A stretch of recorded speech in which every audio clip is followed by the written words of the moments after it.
Are you sure? Okay. Well, I'm excited. Like I said before, it's an honor to be sitting here with you. Like I say, the book is beautiful. And I see you made some new additions to it, so I'm excited to hear about those as well. But I'm ready just for a candid conversation and to spend time with you here in New York. Y'all got much better weather. Yeah, and we're in the People's Forum, so I'm excited about that too. Like, it's like a dream to be in this place with all the history and everything. So I'm excited to have a conversation.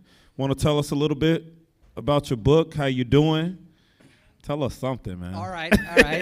Well, thanks, Jason. It was really a pleasure when you first reached out about the work that you're doing in Minneapolis and across the Midwest, and I hope we'll get a chance to talk about that some.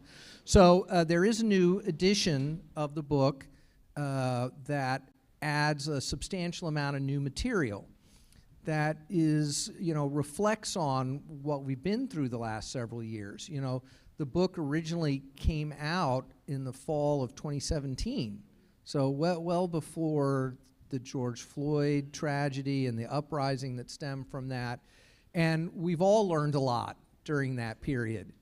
We've all learned a lot. And in fact, the original version of the book, I had started writing and had to deal with Verso even before Mike Brown was killed or Eric Garner was killed. So it's something I've been thinking about a long time. And the new edition talks in a lot more detail about how we respond to violence, which is something that I know is a central concern of yours, and I'm sure we'll talk about that some. It also talks about the ways in which academia are implicated in propping up harmful policing. The people who make their living, and I know you've seen some of this too, so I hope we'll talk about that as well. And it also talks a little bit about, the state of the movement and how we should think about these issues, and my own thoughts about what abolition has meant to me over the many years I've been doing this work. And I'm really just so excited about all the books that are coming out. Yeah. And Derica Purnell's book, the new book with Beth Ritchie and Angela Y. Davis and activists about abolition feminism now. Geo Mar's book, A World Without Police. So Colin Kaepernick's volume on abolition. So this is an amazing time because when I first wrote the book, there was very little conversation about policing. When I first started this project, there was a discussion about prison abolition, and I had been involved with critical resistance and the early gatherings, and there was a lot of discourse about mass incarceration, and I felt like we need to bring policing more fully into this conversation, and that's really been one of the things that's guided my work. So the new edition is out in English from Verso, and also we now have editions in Mandarin, Korean, Spanish, Portuguese, Catalan, and I know we're working on Ukrainian and Greek, and so it's become a global book, which is really humbling and exciting. Well deserved. Thank you. Well deserved. The parts on the war on drugs and gang suppression, all of that hit home. Like I was telling you before we got started, I'm from Chicago, and I was 4 when the war on drugs started, and I just saw my uncle get snatched away to prison. He was only 12, came home when he was 18. Then it was like my father got hooked on heroin real bad. Then it was like trauma amongst trauma, classmates dying. We all got asthma. It was just like a whirlwind, and we had no safety net. We had no safety ramp. So those parts of the book, when I was reading it, I'm like, because that's what we needed. We needed that information, man. I swear, if you would have wrote that in the 80s, we would have been able to block out so many different obstacles because we didn't know about the school-to-prison pipeline. 7th grade, they just decided I needed to go to a different school. I said, I got 1 more year at this school. I grew up here, played basketball on the team, and they sent me to a totally different school. I mean, shout out Kosminski, no disrespect, but I should have graduated with Parkside, and I didn't know they were prepping me to be on this prison track. I didn't know they dink your record and then you labeled as this. I didn't know all of that. So your book laid out very well, like, the different nuances, because it's like people reading it now in prisons in Minnesota, and the copies you gave me, I'm putting to great use. So it's like people like, oh, man, that's what they were doing when they were coming through? Oh, they helped facilitate the drug trade? Oh, but before, people didn't want to hear it. And unfortunately, when George Floyd got lynched, that's when people start saying, I see what you mean about them choking you. I see what you mean. But it took all of this time for people to even understand what we've been saying. They gave us drugs, then they just watched us to death, surveyed us. So I'm glad that you had the courage, because I know you had to receive a lot of backlash. I mean, because I mean, you had to. So I appreciate you putting in that time and that effort to give us this, because it's for a lot of people who don't really even understand policing. Like, many of them think, okay, yeah, something happens, the police come, they fix it. You dispelled a lot of those myths in that book. So I'm excited to see, what you added in there and, what changed, because it really resonated with me, because it was mad personal. My little brother didn't know what no war on drugs was. He knew he had an older brother in prison, and he's in the midst of a gang war. Yeah, on the war on drugs, I started this work in the late 80s and early 90s in San Francisco, working on the issue of homelessness. And of course, that's a population that is often struggling with drugs, mental health problems, in addition to their homelessness, and these things all get caught together. And it was during that period that I was introduced to the idea of harm reduction, early underground needle exchange, and so I was in the right place at the right time to be exposed to ideas that help my own development, to get beyond this idea that, we're going to make people's lives better by putting them in the criminal legal system. But another big part of the reason that I wrote the book that you alluded to here is this idea that we're going to, fix policing with some superficial reforms. And I think part of the reason, and I'd love to hear your perspective on this, that the George Floyd protests were so powerful and why the demand was defund rather than reform, is that, Minneapolis did all the reforms. The officers who killed George Floyd had implicit bias training, de-escalation training, were wearing body cameras, had a new restrictive use of force policy, had a bystander rule, like they had it all.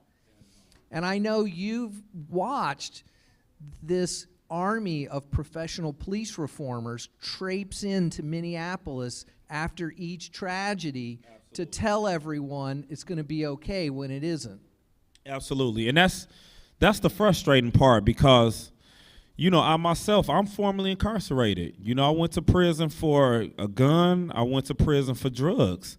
So nobody was really believing us when we were talking about this in 2007, 2008, because we don't got the validity or the credibility. We just people saying our experiences. But with Mike Brown, my family and I, we spent time out there in Ferguson. We signed every, petition. We were just wanted to help, you know what I mean? And when we went back to Minneapolis, I made a statement. I said Minneapolis is one bullet away from Ferguson. Because I felt it. I saw what they was going through, and I was just like, oh, man, I see the street he got killed on. It's eerie, because when Jamar Clark got killed, it felt, if you do a comparison of where Mike Brown was killed and Jamar Clark, it got the same feeling. And I felt that. So when Jamar Clark got killed, I spent a lot of time just looking at the scene, taking my own pictures, talking to people, making sure they stayed apart from each other. And, amazing youth came and they held it down and protested. 18 days holding down the 4th precinct.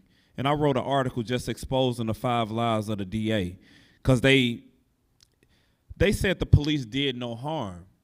And it's like, if they rode back in the car together, that's a violation. I had 7 strong lies, but I went with 5 just for the sake of impact on the article.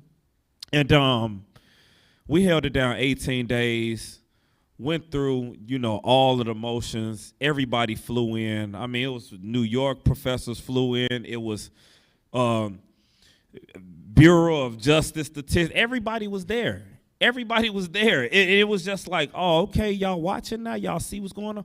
8 months later, Philando gets killed, and we see even more people coming to help. National Institute of Justice, everybody's there, man. I mean, I hadn't been, I was in so many different meetings talking to folks, and I just was like, okay, you gonna solve it, or you gonna work with them to solve it, or you gonna help with, but they like implicit bias, procedural justice.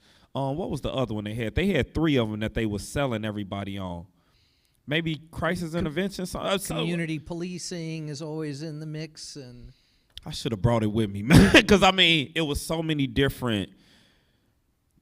I mean, they had so many different models, and everybody was saying truth and reconciliation was a part of it too. They were saying we're gonna get them to admit that they've been doing all of this harm, and I said, wait a second. I said, the officers that choked me, that pepper sprayed me, that held 12 gauges, they gonna really look at me and admit it? Once I started talking like that, they were like, well, we're gonna try and we're gonna work around and we're gonna, I'm like, oh yeah, there's some more talking stuff. But we kept fighting, we kept organizing. So that's one thing. Even though I've always fought, people know I got a long history of fighting against the Minneapolis police, St. Paul police. I mean, they vicious and violent. In the daytime, they kissing babies and, doing all of that stuff. But at nighttime, I mean, you see what they did to George Floyd, man.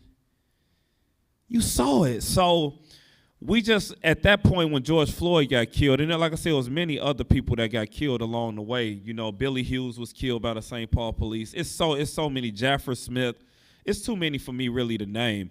But they always said they had the solution. When George Floyd got killed, my first post was F the police. Because I did all the reform stuff, man. I sat on a lot of stages with police. I even worked in the mayor's office for 10 months where I had the police in a place where it's like, how do we shrink y'all while building up the skills of the community? Because that's what I feel like my job is in the mayor's office. I'm trying to shrink y'all until y'all not there and everybody has the skills they need. Everybody is well. Everybody is taken care of, and it's not being dumped into this. And when George Floyd got killed, man, that just made it. Like I say, my first post was F the police. My second post was abolish the police. And I knew that was too strong. I knew people couldn't really rise up to that. So I'm grateful for the true organizers who said, no, we're going to say defund the police. Because, I mean, for a long time, you never really heard me say defund the police. I always say abolish. I don't really say defund. But I know that's something that people can digest better. So I say it, because I know when I say abolish, they just thinking apocalypse. like that's what people's mind go to when they think like you're not gonna have the police. And it's like, why would I work this hard all of this time? I got babies I'm raising. I love them to death. You think I'm just gonna leave y'all with nothing and it's just gonna be chaos running off? So yeah, when we seen all of the reforms that they brought, I mean, we had so much around police accountability. The ACLU was trying to hold them accountable. NAACP. All these different groups was trying to hold them accountable, and they always just tried to give us something that would appease us. It was never real justice. It was never something that was going to bring peace. It was always just to be like, well, we gave them something. But I was telling you before, 2017, might have been early 2018, but Justine Damon was killed. A white woman from Australia was killed by a Somali cop. I didn't even have to do much for that, but the neighborhood, I was there, I organized with the community, but I knew I didn't have to protest. And I said to her fiance, Don, I said, I'm here for y'all, and I'm gonna do whatever y'all need me to do, because this was a cop-loving community. So you think about Tamir and all these were poor communities, but now I'm in a affluent community and it's a white woman. I never expected that in a million years. You know, I was president, of Minneapolis NAACP, and I'm like, hold on, a white woman was killed by the police? I had to pause like, oh man, like I've never heard that. So of course we went to the scene. I had to tell them, you're going to get justice. I don't have to protest at all. So you didn't see me protesting during that time because I said, I got to save my resources. I can't, because you're going to get just off the nature of who was killed. Then the officer was a Somali cop. You already know that he went right to prison.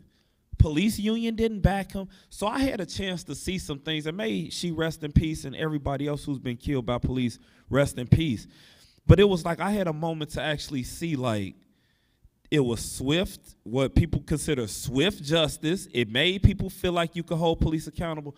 How in all of these years did a Somali cop become the first cop prosecuted and sent to? Come on, man. So I've seen too much in Minnesota that just make me say, hey, man, it's up, y'all. Y'all need to go ahead and figure out how to reduce yourself. Bring in the mental health co-responders. Bring in REP, bring in all these organizations that feel like they can hold down a block for whatever call comes through. So that's why we doing more de-escalation training. And like I say, shout out to REP, Relationships, Evolving Possibilities. De-escalation training within the community. For sure. Not training the police No. de-escalation. Right. No, we tried all of that. Like right. I say, I trained at the Las Vegas Police Department, Scottsdale, Arizona Police Department, Iowa Department. I did a lot of training and stuff in St. Paul. I had to reach a point where it's like, they not listening, man. I teach. I'm a professor, man. I'm 13 years in. I've been an assistant professor adjunct teaching criminal justice students. I get to see how they think before they get their badge and a gun. But not only that, when we were protesting at the 4th Precinct, I had 6 Minneapolis cops in my class at the university. So you can imagine coming in there, I smell like smoke, I've been out, like it's like, we had to keep those, fires going because it was just too cold. We talking December in Minnesota, so it was freezing, but I come to class and they ready to just chew me up. So it's like me standing in front of them saying, no, y'all really the criminals. Y'all really are. Y'all made us all think that. Y'all made us all believe we were just the worst people. I even thought to myself at one point, like, maybe I can't do nothing else. Maybe I am just. They almost convinced me. So, yes, to answer your question, I'm not dealing. That's why I always, said I don't need no brain stuff, because they used to always say, you just think bad. You got poor decision making. We need to give you this 18-week curriculum, and your life going to be all the way better. And I used to be like, no, I don't need no brain stuff. You're not tapping into my brain. We're not doing that. I'm glad to be able to get to a point where I can appreciate a book like yours, where I can sit with it, digest it, and it don't feel like legal jargon. You know what I mean? For so many years, it felt like the material was hard to really process. You know what I mean? That's been one of the challenges, I think, of doing this work, is that for so many years, the strong voices about policing were the lawyers, the ACLU, and where I learned a ton working with the ACLU of Northern California, and I have huge respect for a lot of work that's been done, but they're trying to communicate to other lawyers. And they're not accountable to communities sufficiently. And so I know that I was very motivated to write a book that avoided jargon, that tried to speak in plain language, because this is a message that needs to be heard by people. And these ideas have come out of those communities and in plain spoken language. And so there's no reason why we have to dress it up with a lot of fancy academic discussions. And I had the advantage of already, being a tenured professor. I didn't need to write another university press book or jargon-filled journal article that no one would ever read. I had some independence, and I made a decision that this was what I thought was important. I got a call from a reporter today. There's been an ocean of these stories about, well, defund is dead. And one of the premises from this reporter is, well, the referendum didn't pass in Minneapolis, so that's it. Defund is dead. Right. Why didn't it work? And I'm like, I don't accept at all the premise of your question here. The fact is that about 45% of voters in Minneapolis voted for a radical transformation of city government, which would have been inconceivable 2 years ago. That this was a huge victory, and that all kinds of work is going forward. So tell me what you're thinking about the current situation. I think if we were to do another poll, I think it would be probably up to 60%. The people who went against it, they just really didn't take the time to hear what all the organizers were bringing forth. They went from the fear-mongering won them over. That made them say, no, we're not going to try no Department of Public Safety, because what they would have received would have been like a comprehensive approach. It would have been mental health. Okay, it would have been like, okay, the police wouldn't have went away. They would have been there, but they would have had all of this stuff around them. So when they coming in and they go into the microwave, you got some people who's some social workers right there. How you doing today? Like, it would have just made it to where they wouldn't have had all of that red tape and be able to keep the public out. The public would have been able to like make sure it was transparency, because we got the right people around them. So 44% of the people, that's amazing. That's amazing. Even when, that was last November, that was like 44%. We didn't get what we wanted, but it's like we're not going to stop. So it's not like you say to me, hey, defund is dead. It's like, man, I'm just going to double down and work harder. Like, my narrative is not going to change. You have to, and this is something that people can get with. Shrinking the departments while lifting up the people and meeting their needs will work. But you know how capitalism is, man. It's like people just want the police and want to keep giving them money. And it's like, that's the frustrating part to me, because it's like you investing in my death, man. It's like that's what you're doing. Like, you're not saying it. Yeah, you're not saying it, but it's like when you get them all that kind of money, and it's like what they gonna do. And we were talking before it started, and he was saying like most of those cops don't even live in the neighborhood that they in, so they got no vested interest. They just coming through. Or the city even. Yeah, so it's like in Minneapolis a few years ago, it showed 94% of the officers in Minneapolis didn't live there. 94%. So it's like they coming in just doing what they want, because they got no vested interest. They not going to run into nobody at the grocery store. They not going to bump into nobody over here. They just not going to do it. So, I mean, people always want to try and make it seem like we tripping because we saying defund the police. It's like, no, it's the right thing. Like, it was people who said, no, slavery is wrong. You should not own another human being, man. I will never subscribe to that. I'm not going to do it. And people would look at them and be like, are you serious? You see how we benefiting from this system? Why would we change it? We saying the same thing now, man. You got these folks, because like growing up where I grew up, we thought probation was like a privilege. Like, we thought, because so many of us was getting snatched, thrown in a cage, so we felt like if we could get probation, oh my God, they were nice. And that's how they like brainwash you to believe that you the bad one when they the ones who, it's like, man, I got white friends who say, man, I got picked up with marijuana and they just dropped me off at home. And I'm like, no, you got to be an undercover or you a detective or something now, because it's like no way I couldn't conceive it. So I think how they keep us divided on these issues, and then they like keep putting on the news, somebody got shot, somebody got hurt today, you lock your car doors, and they keep doing that, pumping our news with all of that stuff. It makes people say, well, what y'all gonna do about the carjackings if you don't have police? And we always have to say, most people who get their car stolen, they want their car back. They want to know who did it and why they chose them. And if the car got any damage or whatever, they want to be able to make sure it gets fixed. Why do you need a cop for that?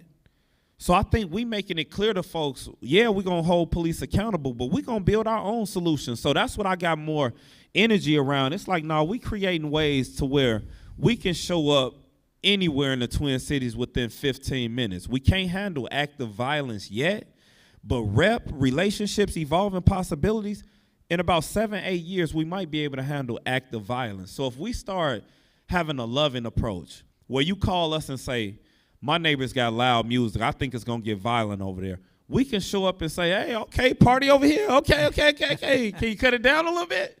Think you could just a notch, a little bit? We ain't trying to stop them from having a good time, but we want to have the language to be able to say, hey, we don't want y'all to be like looked at as a nuisance, and people don't want y'all living on the block. Can you cut it down? It's people that got a job interview tomorrow. They got other stuff going on. Can you do? If we all learn conflict resolution, if I learned conflict resolution in 2nd grade, oh man, I would have never got in trouble.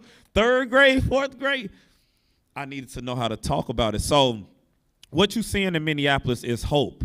People, it might have only got 44%, but with the tragic murder of Amir Locke, it's a lot more people saying, yeah, we need something else. Yeah. 22 years old is a kid, man. No matter what you say, that's still a child, man. And they just killed that boy like that, and they want to keep it on. Well, maybe we fix no-knock warrant, and that's why I'm like, I'm not going to keep doing this reform stuff. You said body cams was going to do it, but we still seeing all the footage, and we seeing cops walk out of there.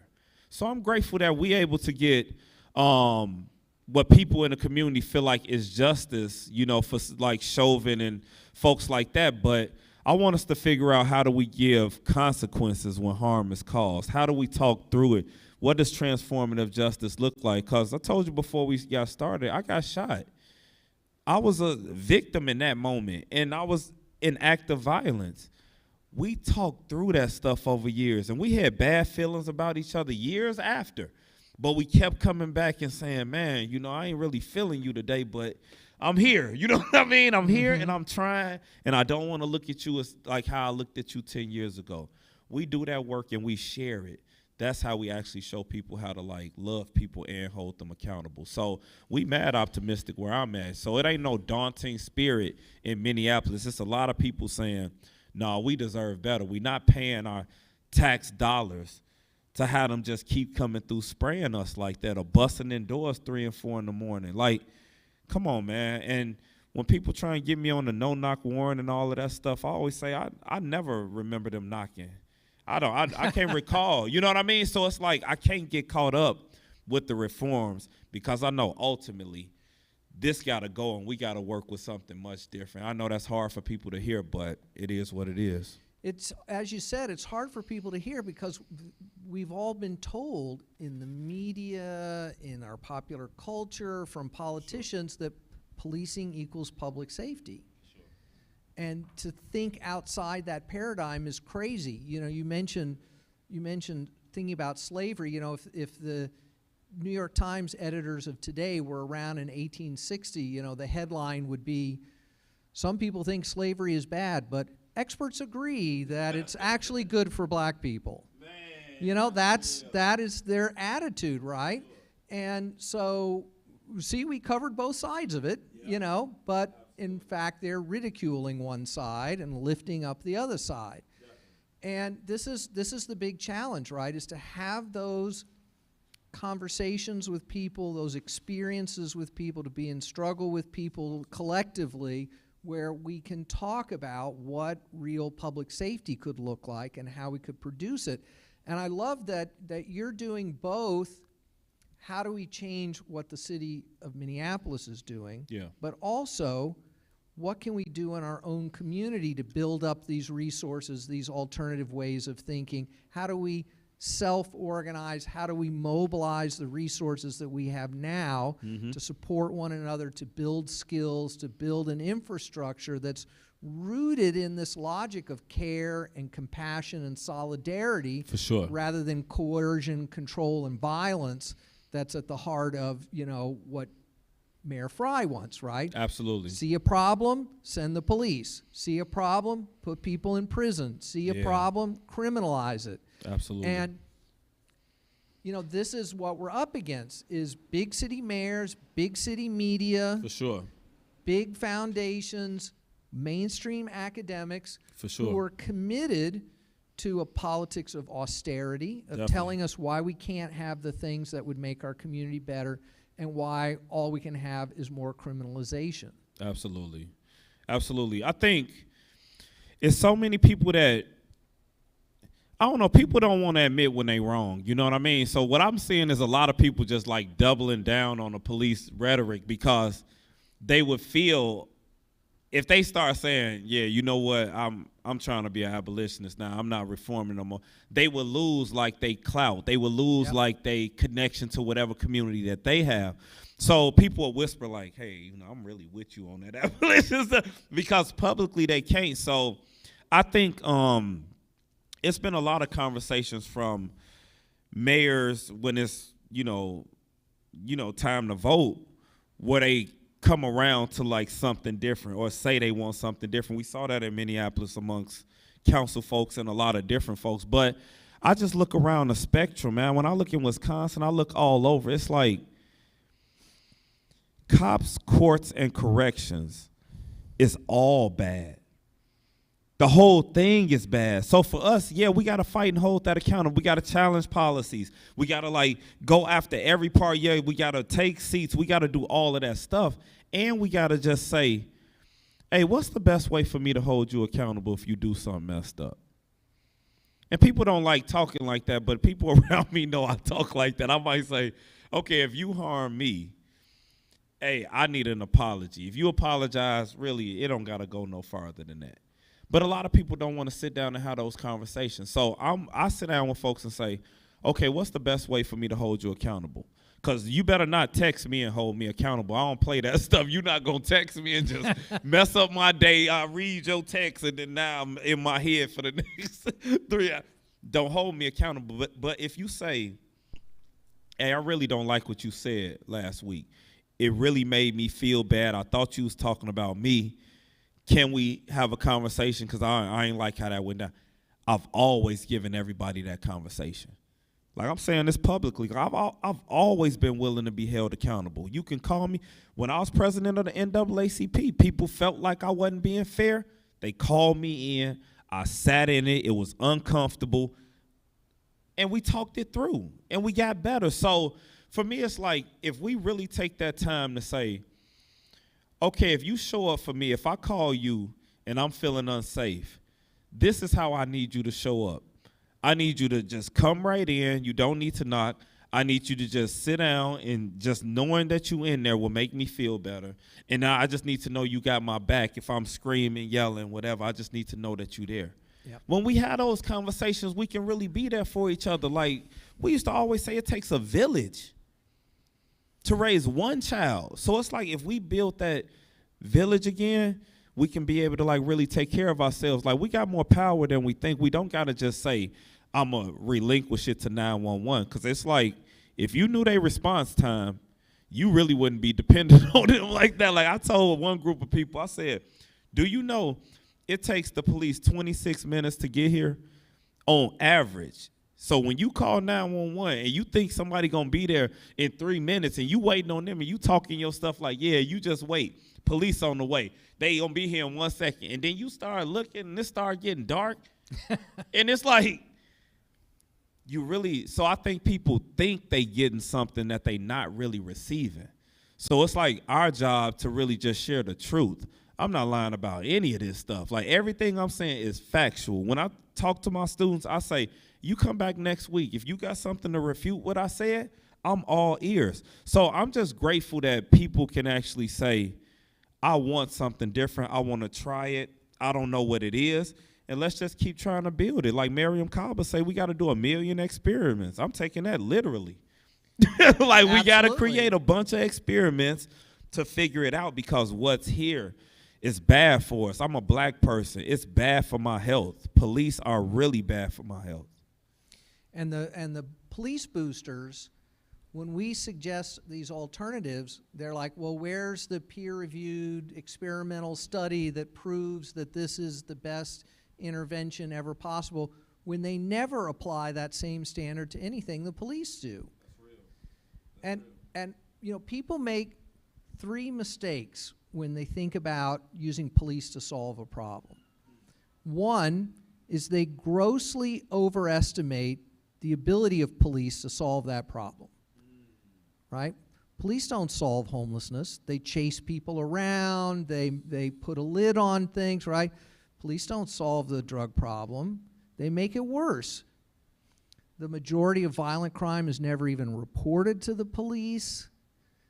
Most crimes are never really even investigated that are reported to the police. Very few are solved. You know, they don't come quickly, and even when they do, it just doesn't make any difference. It's reactive.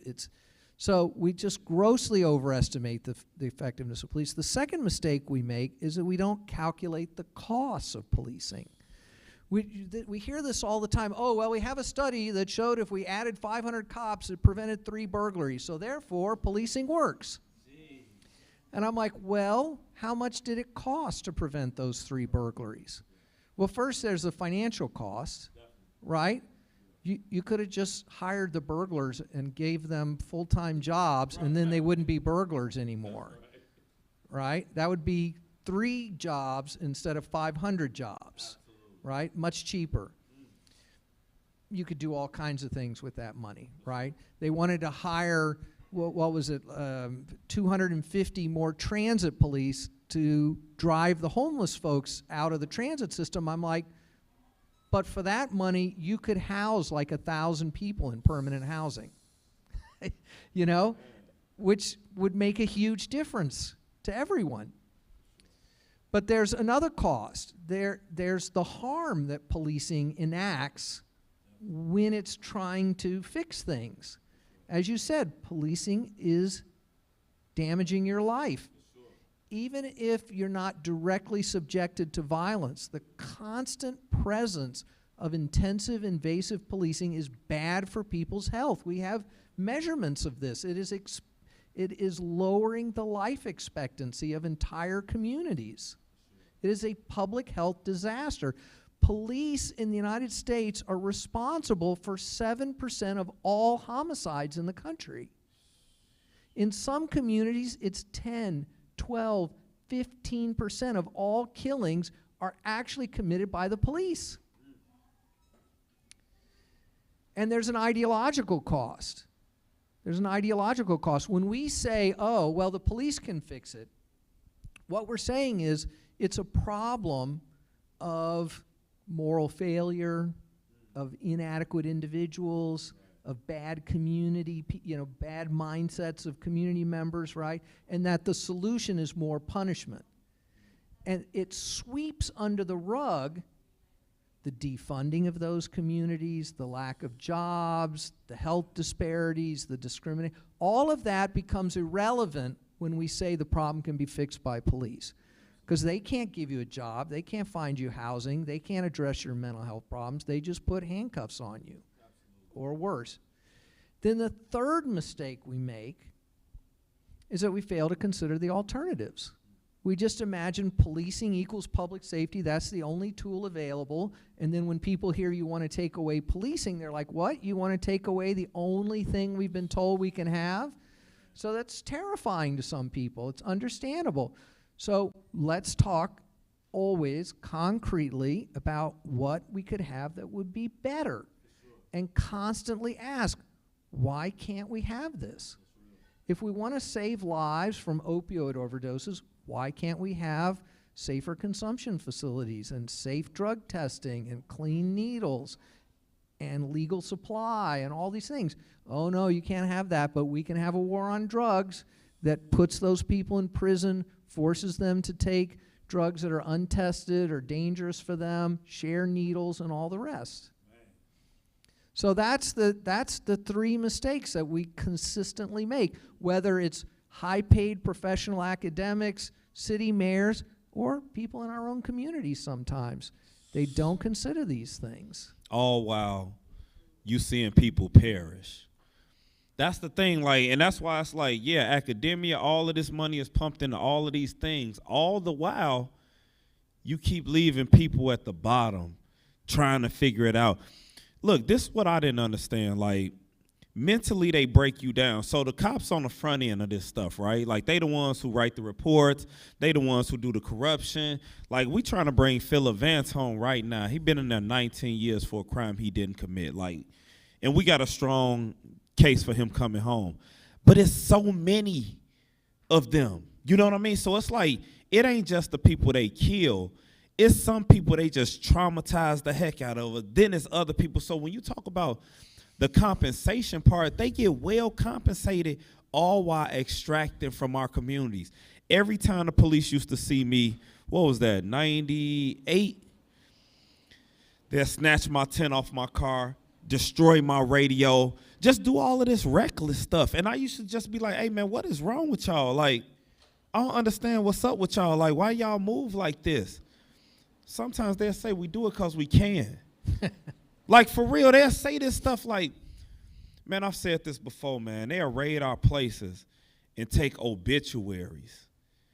And I used to be like, man, it's a place for y'all. And I used to say this type of stuff to the police, like, and I know I shouldn't have been saying it because, like, then they'll say, hey, if you would have just shut up, you know, and then it's like, man, yeah, let me go ahead and stay in this place. But when they take you to prison, it's not necessarily a polite process. It's more like, you know what I mean? Like, so it's like, yeah, you get all of this money and you get to do all of these things you just want to do to us. Because it's like, you put us in a cage. Okay, my hands behind my back, that ain't good enough. Okay, you want to put them down here? If you want to get zip ties, you can put a spit mask around me. You could do all of these things, and it's just all good. So it's like the money, it's like not only do they get paid, they take a lot. Yep. So it's like if they raid and they find something, you know, we've seen this in the new Jim Crow and Our Prisons Obsolete, all of these, they coming in, they took 2 cars from me at one point, $900. I had a job and everything, but it was easy for them to just say, ours now. And sometimes you'll make it to jail and your stuff ain't even make it into the property. So it's like they get paid a lot of money, and a lot of times you see them, they just chilling. Like, a lot of times you see them chilling in places, so they get money to just go in essay, get their free coffee, then they go to Perkins, get the free whatever bill that is, and it's like you get all of these perks for being a superhero. We got a name for it here in New York. It's called cooping.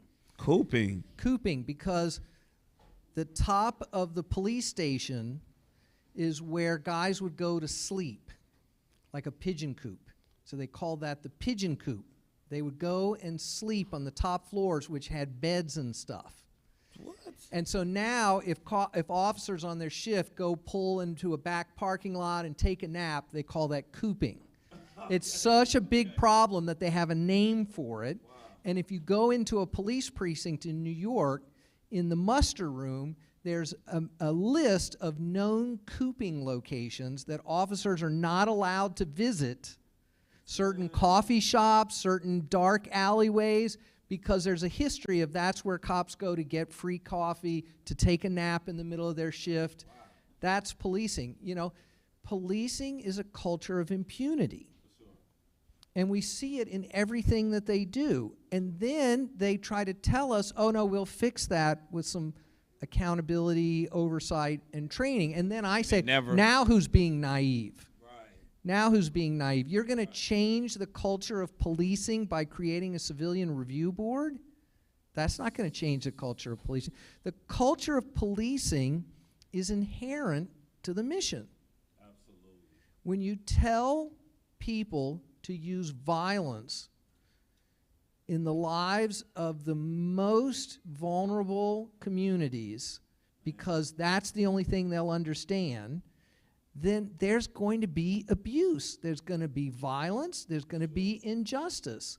It's built into the model. So if you don't want abuse, if you don't want racism, if you don't want violence, don't get the police involved, because those things are going to come. Whether the officer is black, whether they're from the community, whether they're well-trained or well-paid, that's what comes with policing. Absolutely.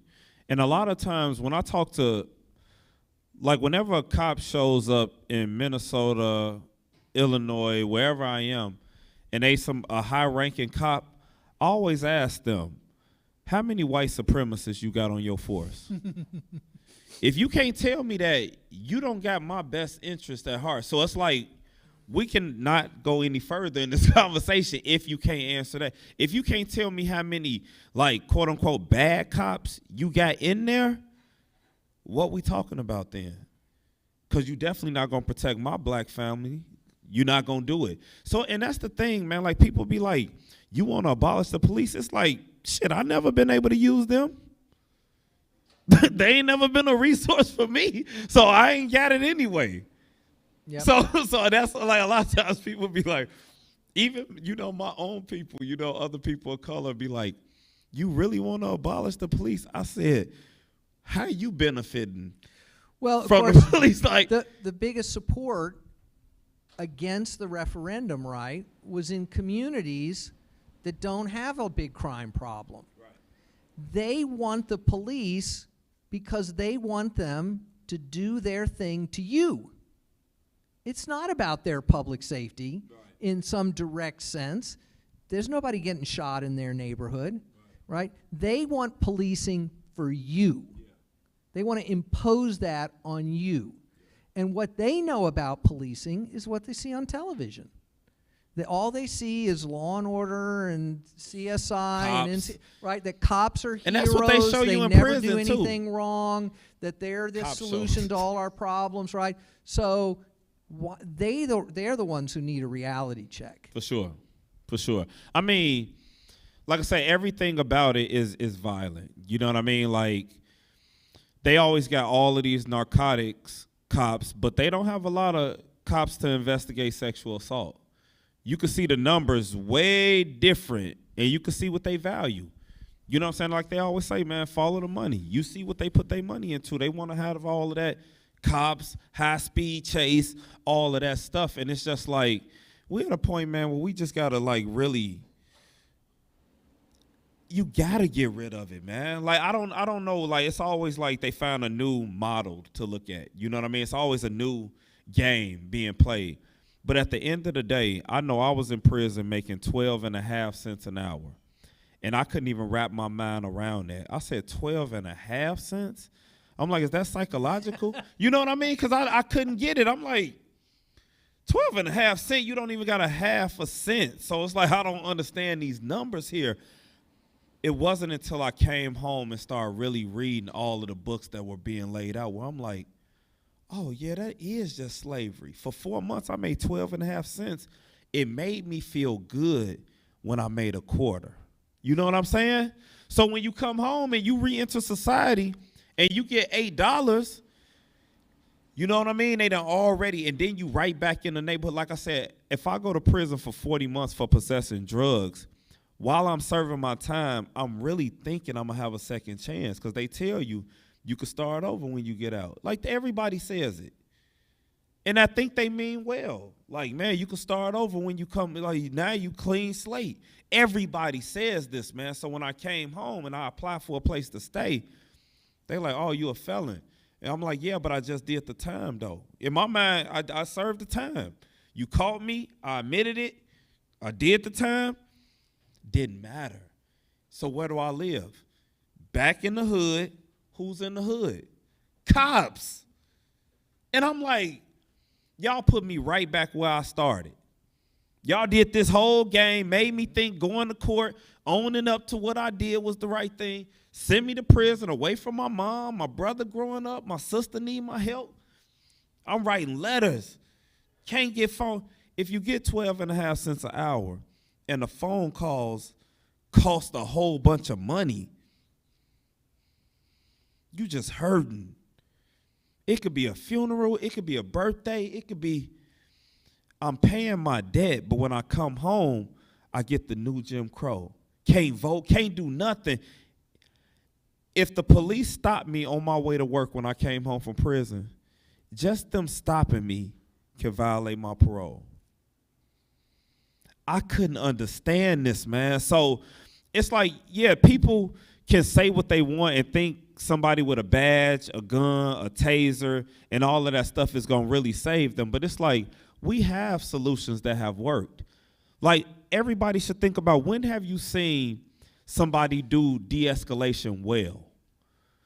Let's talk about that, where you saw somebody de-escalate a situation. You watched them calm somebody down, bring them down from 10 all the way down to 2. That's what we got to be sharing. And we got to just, like Elder Mahmoud El Khati, he's important to us in the Twin Cities, but he's important to a lot of people across the world. He always used to say to me, Jason, if you don't know your rights, you don't have any.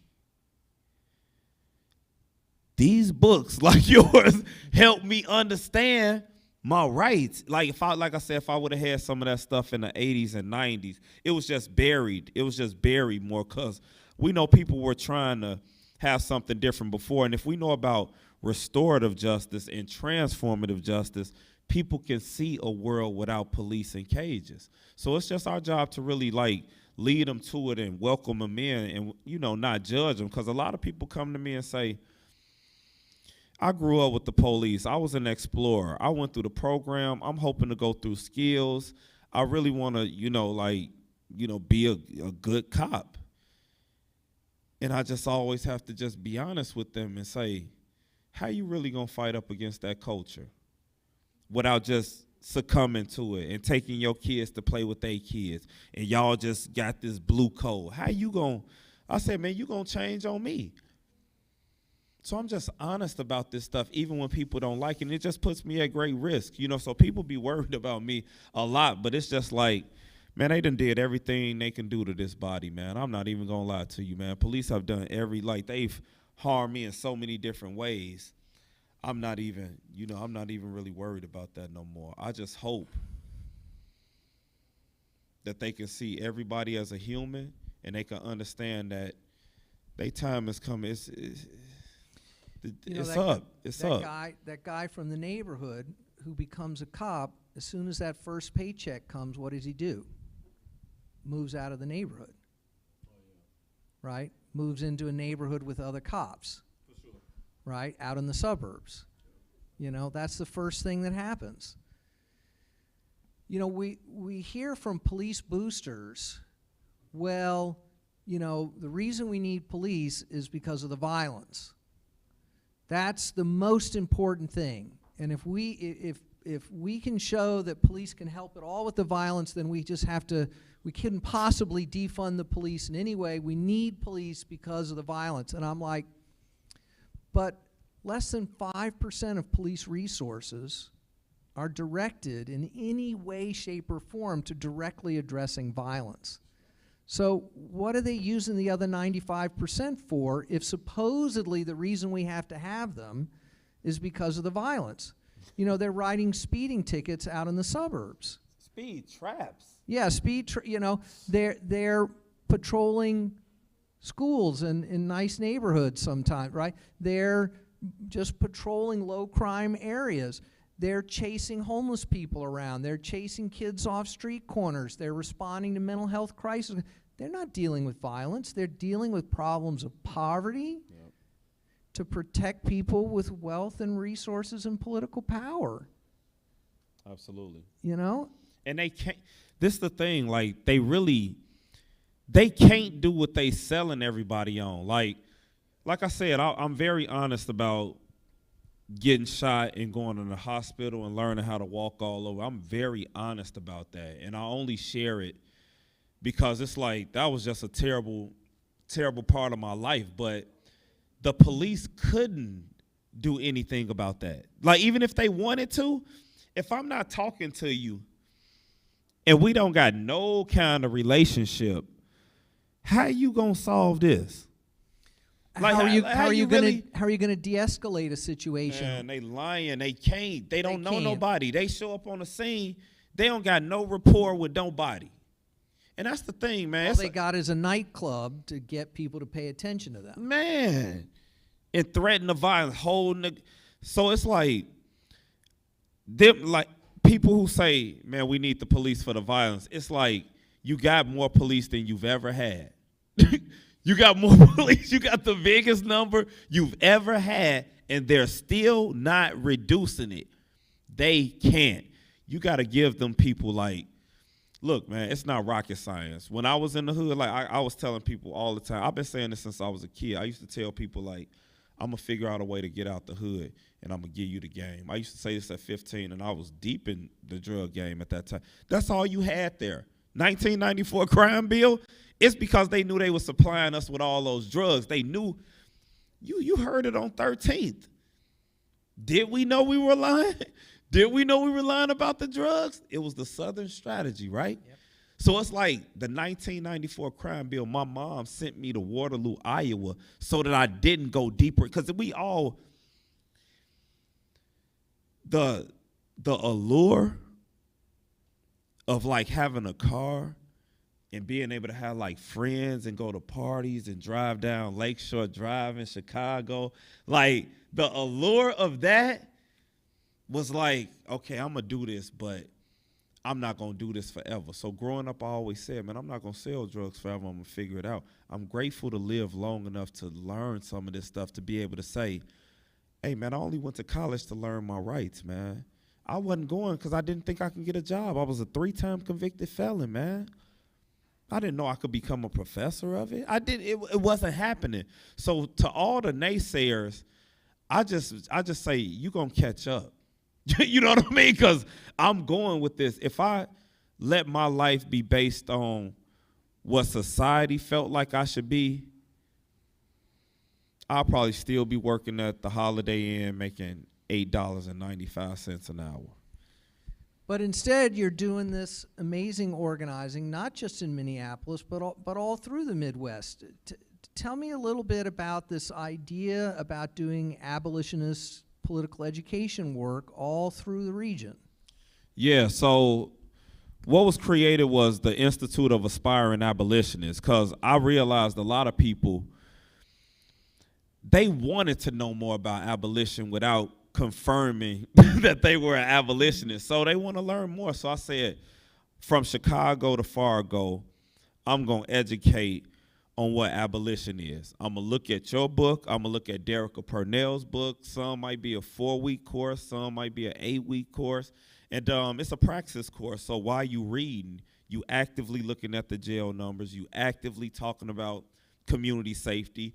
And let's see if we can meet each other's needs. So if my people in Waterloo, Iowa can see what we doing in Chicago at my elementary school and my high school, if my people in Fargo can see what we doing in the Twin Cities. There are abolitionists in Fargo, North Dakota. Absolutely it is, man. It's a lot of abolitionists out here, man, but sometimes you got to jump out there and say, hey, if you want to learn about this, tap in. You could tap into this, a 2-hour workshop, 8 hours. So the Institute of Aspiring Abolition is for us to just really be able to talk about abolition. Like, what was Harriet Tubman trying to do?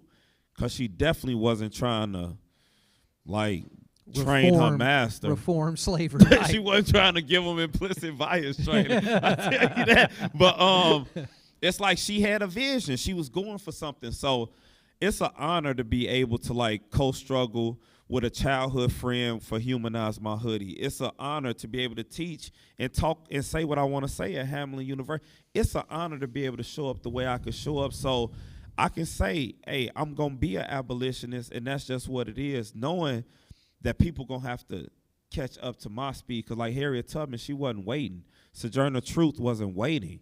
Like, they weren't waiting. Frederick, none of them were waiting. So as abolitionists, like I say, rep, if you just look at that as a model, it ain't the best model. We gonna make some mistakes. Like, we trying to answer the calls of the community. But rep is a model you can interrogate. You can say, are they doing good at answering calls? Are they dealing with the domestic disputes well? We take a month off just so we can assess our stuff to see, are we really serving? Because if we fail, we gonna be honest and say, you know what, 7 out of 10 people not happy with our service, and it's okay. So we just trying to, like, educate mainly, but then we want to experiment and say, hey, if you call rep, what kind of service can you expect? And our motto is, we just want to love you to your next step. We ain't even trying to get all in your business. You call us, we going to serve you how you asked us to serve you. We move on. We don't keep your information. If you want us to keep you in the system so we know you next time, but we just trying this. And we going to let everybody, like, investigate us and critique us. But we okay with failing because we know we're doing it with the purest intent. So abolitionists are getting more creative, and we watching what they doing in Oakland. We watching what they doing in Sacramento. We watching all across. We see what y'all doing here. You know what I mean? So that's why I'm just happy to come here and be able to do this, man. Like, you want to open it up to some questions? Sure. You okay with that? Sure. Do we got any questions here? Maybe while people think of a question, I'll just mention, one of the things that I'm involved in here in New York that's self-consciously abolitionist, if you will, is the Gangs Coalition that's been around for a little while now, fighting back against the criminalization of young people through gang databases, gang conspiracy cases, school policing that puts people in the gang database, and trying to lift up the kinds of community-based alternatives that you're involved with in Minneapolis and that we see being utilized all across the country, that has strong evidence to support its effectiveness, but it just goes against this idea that it's all about the police. And, we got a mayor here, Eric Adams, who I've known a long time, former police captain, black man, who tries to have it all. He tries to say, yeah, we got to help the young guys, but we got to empower the police to fix, and he won't consider the trade-offs. He just imagines we can do all this stuff at the same time. And I don't know about you, but when I've talked to people doing this community-based work, it is not a partnership with the police. When the police get involved, it undermines the community-based work. It sets the work back. All right, so do we have some, and I brought some copies of our report about gang policing in New York on the table over there for the live audience. But do we have any questions from our live audience? Cooper. For people that have no idea what defunding the police would look like and that scares them, in 1 minute, how do you open their mouth? You can't go on and on. You can't Yeah. digest the The way I try to approach this is I say, look, tell me what you're worried about. What are the real public safety concerns in your life that you're concerned about? And then I talk to them about why policing is not working and what we could concretely do tomorrow that would be better. So is you worried about violence in your child's school? Are you worried about your child overdosing on fentanyl? Are you worried about car break-ins? Are you worried, what is it that you think policing is somehow fixing for you? And I can tell you what we could do that would be better.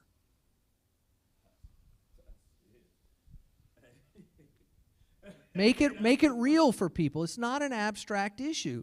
It's incredibly concrete. And that was what drove the whole structure of the book, right? Which was just to say, it's not just that policing is bad, it's that there's stuff that's better. There's stuff that's better for whatever it is you think police are doing for you.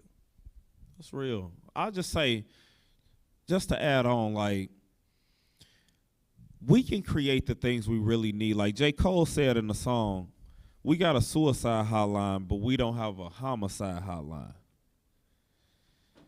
That's not a bad idea.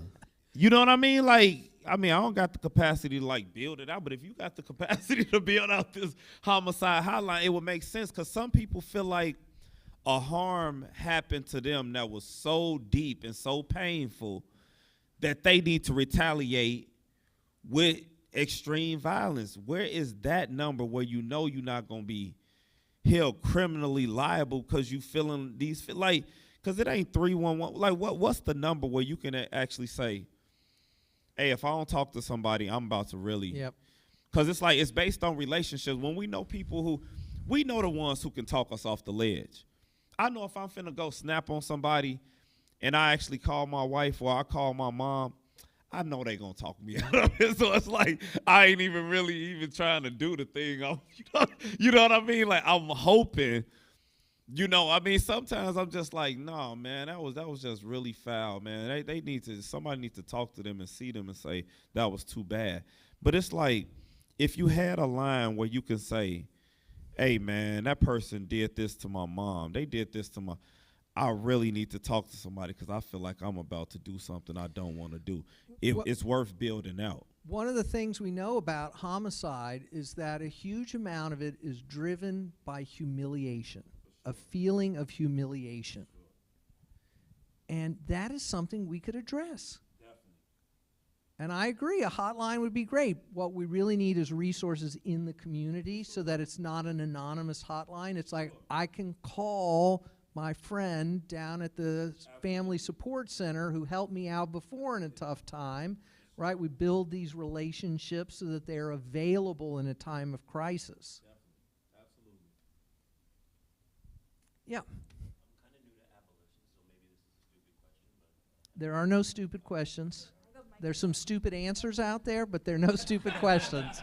please don't give me a stupid answer. All right, do you know of any, or could you give me any concrete examples of nations or communities that have employed like a community-based policing model? Or I mean, like, I know probably one that comes to mind is via El Salvador in I think it's in Peru, like right outside Lima. But do you know of any like concrete examples that I could use? So we're not talking about community policing, right? We're talking about public safety independent of policing. But you mentioned El Salvador. So in El Salvador, thanks to U.S. deportation policies and the drug war, they got a serious gang violence problem. And the initial response to that has, throughout Latin America, has been, mano dura policies of cracking down with the police, bringing the military in, criminalizing gangs, and this has made the problem worse.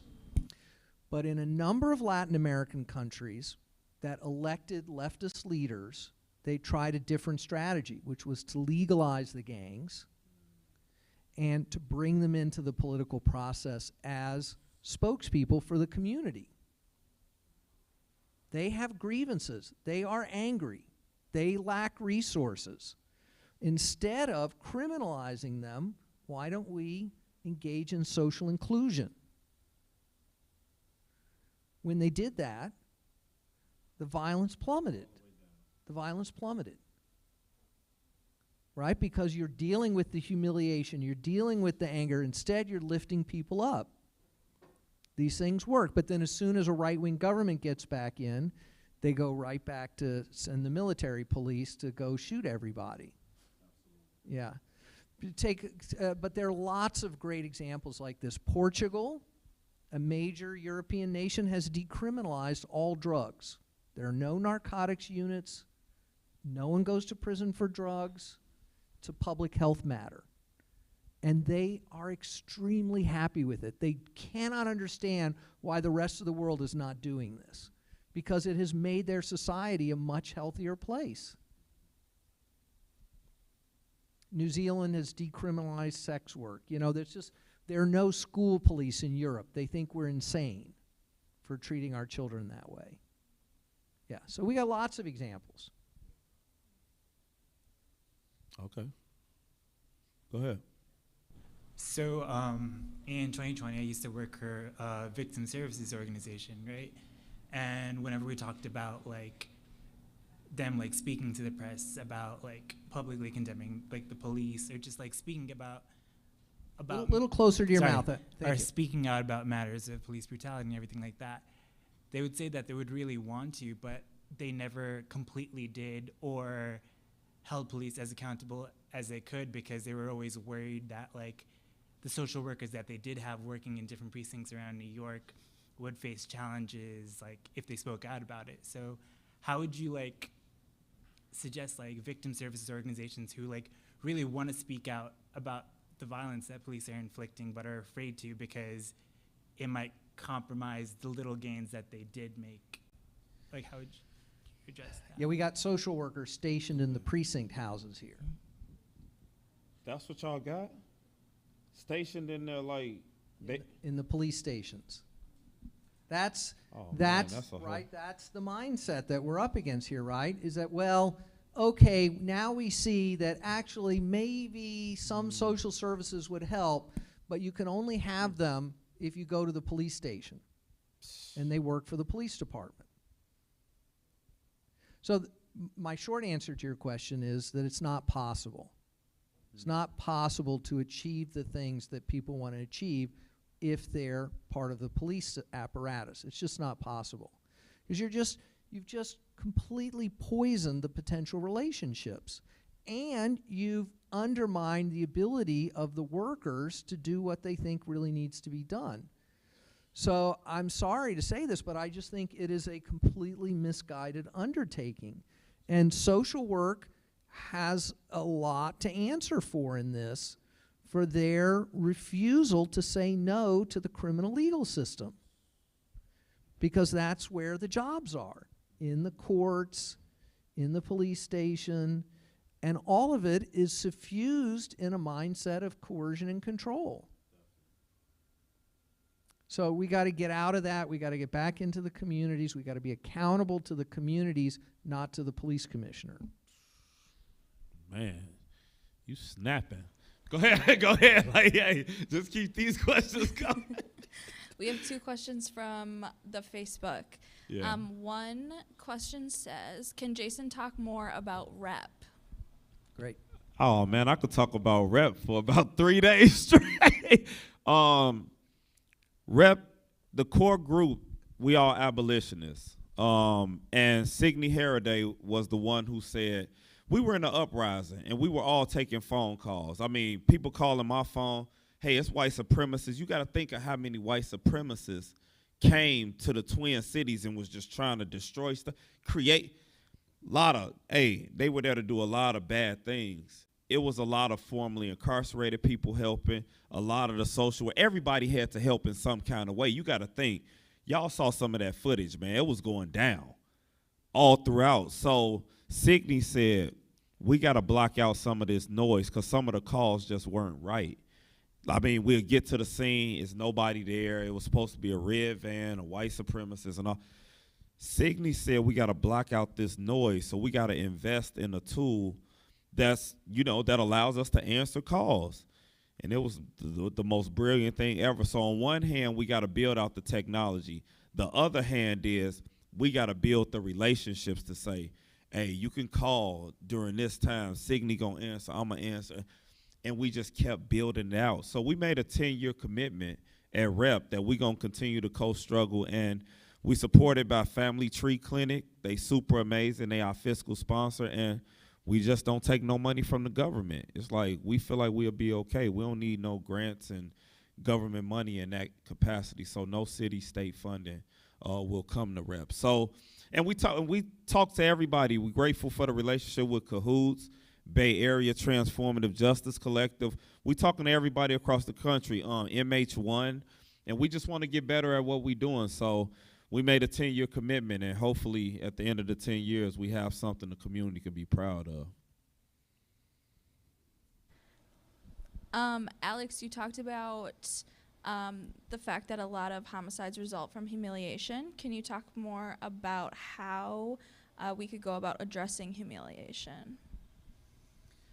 So I'm not an expert on all of that, but what are the circumstances that are producing the humiliation?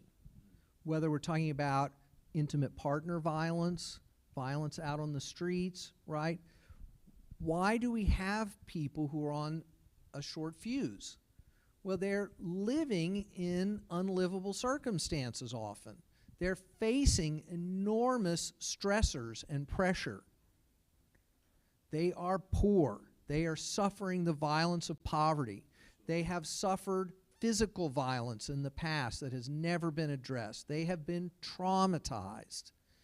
And then when you humiliate them on top of this, intentionally or otherwise, a word about someone or bad dynamics within an intimate partner relationship, right? People don't always have the coping skills to manage that humiliation on their own. And what we have in place now is a massive system of policing whose primary tool is more humiliation. How many times have you been intentionally humiliated by the police? That is what they do to young people of color. They drop their pants down during a search. They throw their stuff on the ground. They call them names. You know, this is everyday policing for these young people. It is humiliating.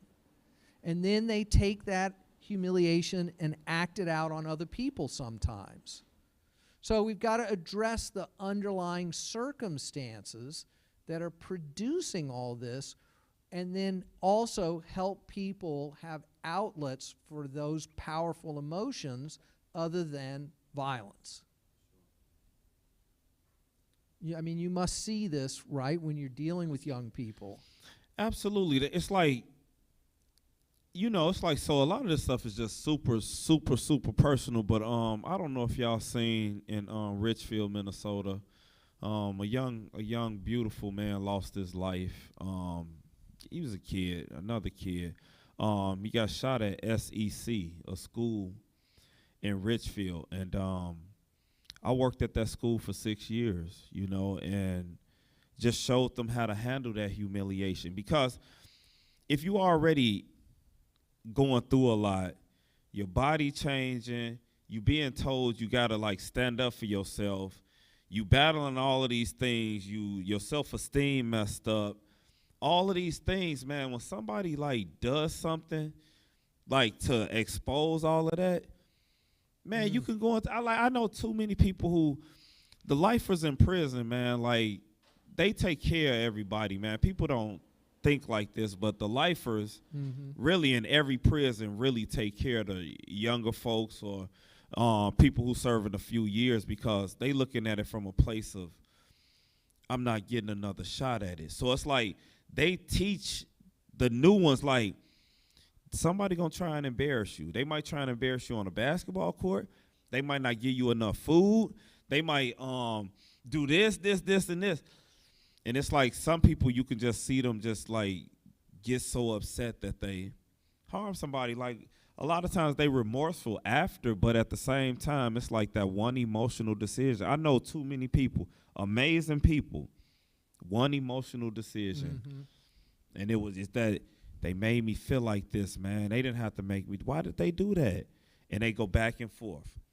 Why they make me do that? Dang, I shouldn't have did that. And that's that cloud is over them for forever. And, you know, people who commit that kind of harm, it's like they going to carry the weight of that. They going to carry the guilt. They going to carry all of the things that come with that. Throwing them in a cage and just say they never can. So we got a lot of work to do as far as shifting paradigms, but that humiliation, I've seen it drive people to a place where they made the wrong decision and they spend the rest of their life regretting it. So, yeah, we got to do more work around that for sure. You got to go ahead. Can you talk more about the ways that public safety is related to public health, and also how police abolition can improve public health outcomes? I could take that. Okay. Wait, what was the first one again? Public health. They're related. Yeah. How is the public safety related to public health? Yeah. So I look at public health from a few different lenses, you know, but and it depends on what you're defining as public. But if we're thinking about communities or pods or groups, because it's like everybody got they, you know, because it's like public safety. What we talk about, the whole city, this state, right. Local, what we talk. But I think if you break it down in like chunks and say, let's just look at 55106. Who are the people who really take care of this community? Sometimes it's elders. Sometimes it's the person that'll cook for you if nobody's at your home when you make it home. Sometimes it's the person that's going to give you the ride down the street. When we taking care of each other, of course, our health, we can live a long, healthy life. But if you're dealing with stressors, in Minnesota, you can look at all the quality of life standards, whether that's unemployment rates, health care, home ownership, number of times impacted by the criminal justice system, etc. All of those systems oppress BIPOC folks. So it's like, when you talk about public health, I always say, like, what part of it are we talking about? Because when I look around, it's not a lot of places of refuge for black folks. So when I'm thinking of public health, I'm thinking about how my baby stay safe, how my wife stay safe, how my brother in Chicago safe, how my sister, my nieces, how I got to start there before I spin it out to everybody else who I love. But I think all of our health is better when we know we got somebody we can call on in a crisis. So it's like, if you train somebody you love on how to show up for you, man, that's abolition framework, because then you ain't worried about calling this 911 number. You know, it's like, you can call 6 of your friends who know exactly how to come pull you out of that situation. So I think when I think about public health, I think it's just each one of us just saying, despite all the battles, despite all of the stuff that's going to be thrown at me, I'm choosing to show up with love.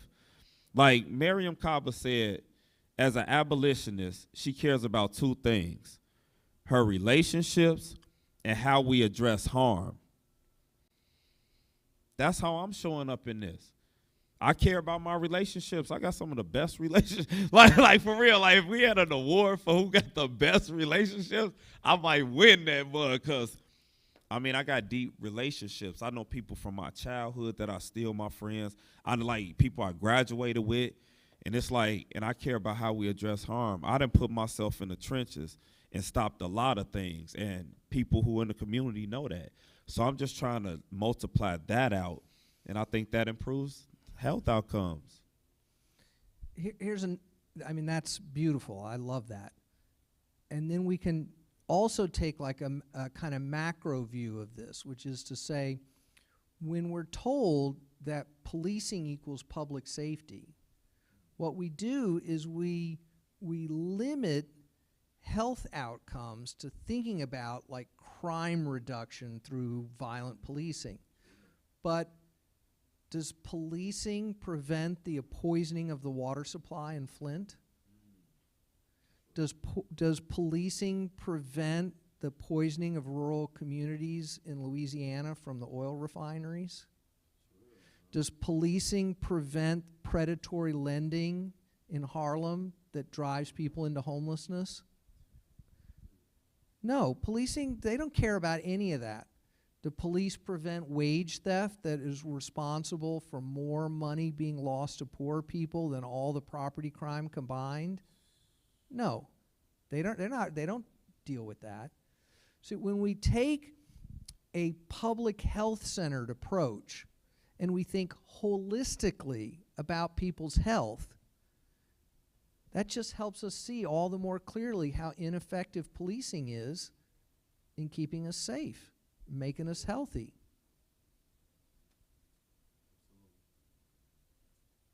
All right, we have time for probably one more question. Anybody?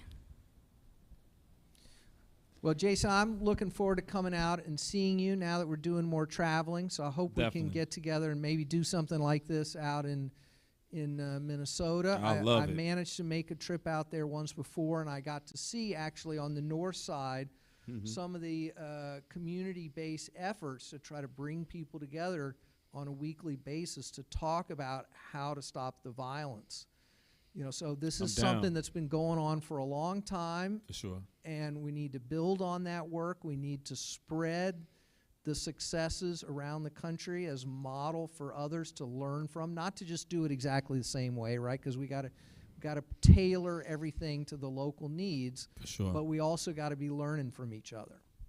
Definitely. Hey, I welcome you. You know, you can hang with Rep. You can see us answering calls. Man, I love to have you in the city for sure.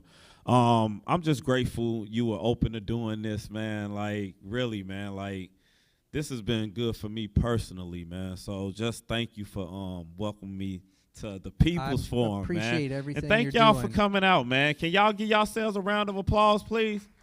Please, come on now, man. Like, it's a pandemic and everything, man. Appreciate y'all showing support. And I've got some inexpensive copies for activists of the new edition of the book, Cash or Venmo. People can see me after. Absolutely. Sorry, I just had a question. Go ahead. If you read like the news, like in the New York Times and like Washington Post, you'll see like there's a huge crime scare and a lot of reporting on crime across the nation, from San Francisco to New York, and there are people saying we need to increase police funding. But as we know, like police funding isn't necessarily correlated with crime. Like in the 90s, or 80s, police funding went up despite crime flattening or going down. So I'm wondering, like from your perspective, what do you think is driving all of the hysteria calling for police funding? You know, it's interesting. The Times has been terrible, but the Washington Post hasn't been too bad. Like, there are differences in the media. Sometimes they're fairly subtle. You know, crime is actually down. Now, homicides are up in some places, and in some places they've been up a lot, especially a year ago. Not so much now. Crime is on the way down in New York. Homicides are on the way down in New York. So this is all politically driven. It's all politically driven. It's an attack on this movement. Straight up, that's all it is. It's an attack. It's a retrenchment by powerful interests who are committed to using police to enable austerity and the transfer of wealth from the poor to the rich. I mean, that's what we're dealing with here. Policing is a tool for facilitating inequality and exploitation under the guise of public safety that they don't provide. So it's an attack, and we have to just keep working in the neighborhoods, talking to people, being real about the alternatives. Thanks, everybody. Hey, appreciate y'all.